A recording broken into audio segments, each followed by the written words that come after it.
Hello friends, आज हम बात करने जा रहे हैं मौलिक अधिकारों की कि हमारे पास कौन कौन से मौलिक अधिकार हैं और ये मौलिक अधिकार कहाँ से लिए गए हैं और कौन कौन से अनुच्छेदों में हैं और कौन से भाग में हैं, ये भी जानेंगे।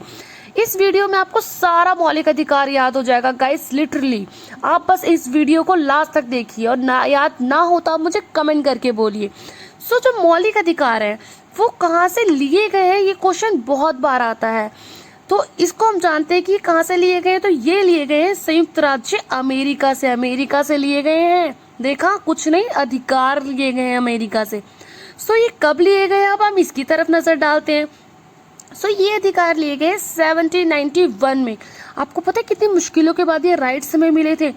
10 संशोधन करने के बाद हमें ये राइट्स मिले थे। जैसे 10 पेपर क्रैक करने के बाद हमें कोई जॉब मिलती है, उसी तरीके से ये अधिकार हमने अपनाए थे। पहले हमारे पास 7 अधिकार थे, लेकिन अब 6 बाकी है। अब इस 7वें अधिकार को किसी वजह से हटा दिया गया था, और वो अधिकार कौन सा था? संपत्ति का अधिकार। इस संपत्ति के अधिकार को हटाया क्यों था, अब हम इसकी तरफ देखेंगे। हाँ, सबको रोना आता है संपत्ति के नाम पे। संपत्ति का अधिकार क्यों हटाया था? आपको पता है संपत्ति की वजह से हमेशा ही प्रॉब्लम होती है, और इस संपत्ति के अधिकार की वजह से घर में लड़ाई शुरू हो गई थी। मारा पिट्टी, लड़ाई झगड़ा, बहुत सारी प्रॉब्लम्स देखने को मिली थी। इसलिए इस अधिकार को हटा दिया गया, मौलिक अधिकार से हटा दिया गया। ये अधिकार अनुच्छेद में है, लेकिन कब हटाया गया, अब ये भी देख लेते हैं। ये भी क्वेश्चन बहुत बार पूछा जाता है। ये हटाया गया था 44वें संविधान संशोधन के द्वारा, इसको हटाया गया था 1978 में। बताइए अब हमारे पास कितने अधिकार बचे? कितने बचे? अब हमारे पास बचे हैं अधिकार 6। अब हम इन 6 अधिकारों की बात करें। अब वो 6 अधिकार कौन से हैं वो भी हम देख लेते हैं, एक एक करके इन 6 अधिकारी को जानते हैं। पहला जो हमारा अधिकार है वो पहले देखते हैं कि कौन से भाग में है। ये जो राइट्स हैं वो भाग 3 और अनुच्छेद 12 से लेके 35 तक में दर्शाया गया है। संविधान में लिखित रूप से ये अधिकार हमें दिए गए, भारत के नागरिकों के पास है। देखा हमारे पास कितना कुछ है।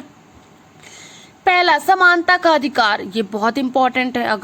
अगर मुझे आधी चीज मिल जाए और मेरे भाई को ना मिले, मेरे को मिल जाए, मेरे भाई को ना मिले, तो हमें बहुत गुस्सा आता है।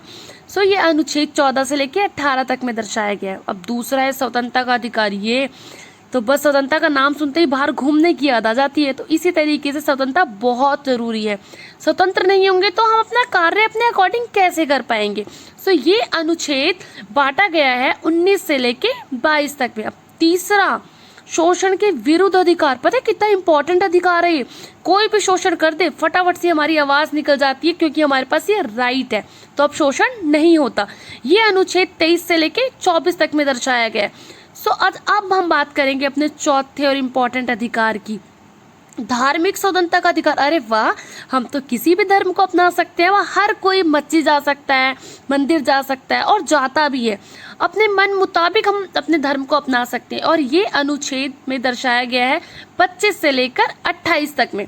अब पांचवा अधिकार, सांस्कृतिक तथा शिक्षा का अधिकार। अब शिक्षा बहुत इंपॉर्टेंट है हमारे लिए और हमारे देश के विकास के लिए, तो सबसे इंपॉर्टेंट अधिकार मुझे यही लगता है गाइस, लिटरली। ये जो बांटा गया है, ये अनुच्छेद 29 से लेकर 30 तक में हमारे शिक्षा अधिकार को बताया गया। अब सबसे लास्ट और छठा, संवैधानिक उपचारों का अधिकार।